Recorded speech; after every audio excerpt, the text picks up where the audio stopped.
tous et bienvenue sur Hypnose Île-de-France. Alors aujourd'hui, on parle ensemble du livre de Lise Bourbeau, La puissance de l'acceptation.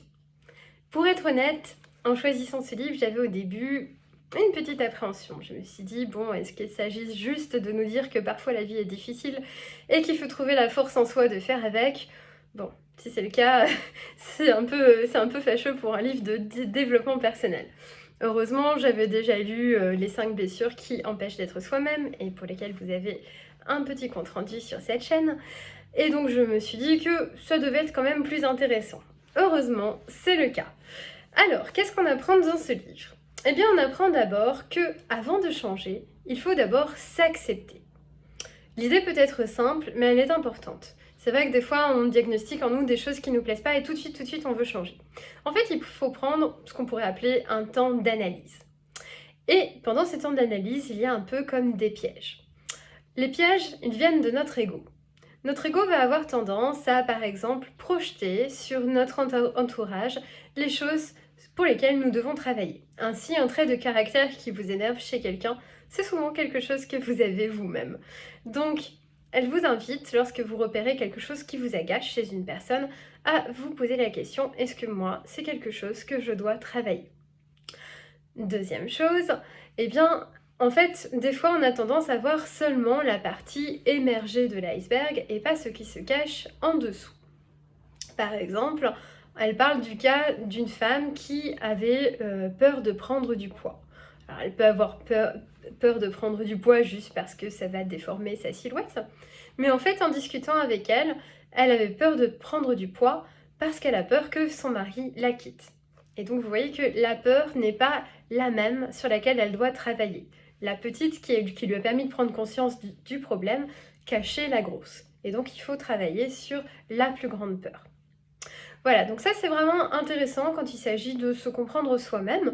Bien sûr, quand vous venez chez votre thérapeute, la personne va vous aider à faire ce cheminement, mais des fois on peut un petit peu aussi préparer le travail en se posant soi-même les bonnes questions. Ensuite, elle nous encourage à communiquer.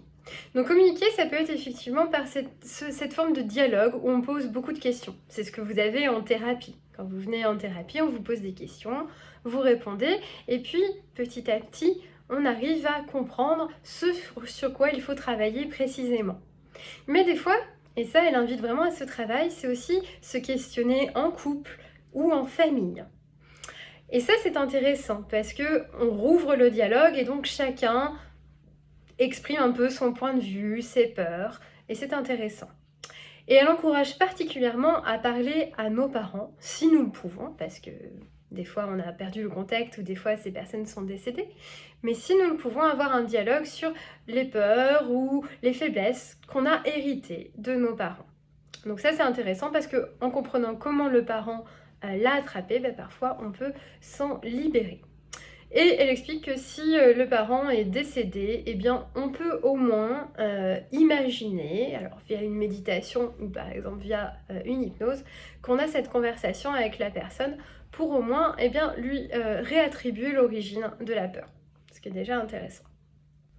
Ensuite, elle explique qu'il est important pour progresser d'accepter notre point de départ. C'est-à-dire reconnaître qu'effectivement, on a des blessures, des imperfections, et c'est de là où on part pour avancer. Et ça, c'est tout à fait bien. Vraiment, en tant qu'hypnothérapeute, plus on est lucide sur le point de départ, plus on se laisse l'occasion de progresser. Et justement, si vous êtes lucide, vous arriverez à voir les petits efforts et l'amélioration qui va se faire de jour en jour. Donc tout à fait d'accord avec elle. Et ensuite, elle invite à lâcher prise sur le résultat.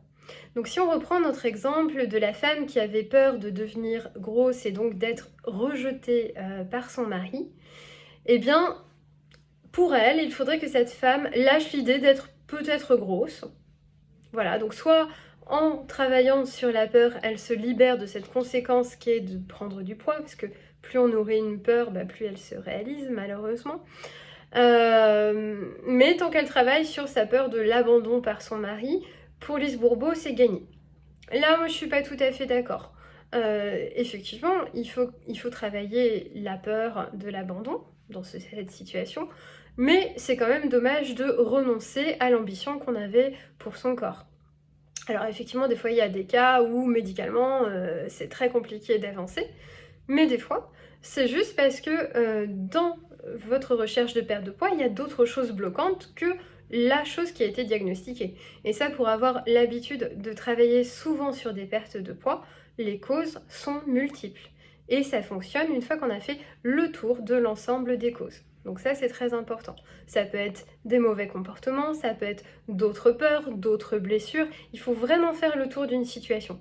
Et c'est pour ça que lorsque vous prenez un premier rendez-vous pour une perte de poids avec moi, c'est un rendez-vous qui est généralement assez long parce qu'on a besoin de faire le tour des causes pour bien y répondre. Donc pas tout à fait d'accord sur la fin, même si, effectivement, si au moins cette personne a travaillé sa peur de l'abandon, elle peut se féliciter, elle a résolu une part de problème. Mais on a le droit d'être ambitieux dans la vie et de se dire, bah ok, je travaille sur ma peur de l'abandon, et puis je vais quand même continuer de travailler sur les objectifs que je me suis donnés pour mon corps.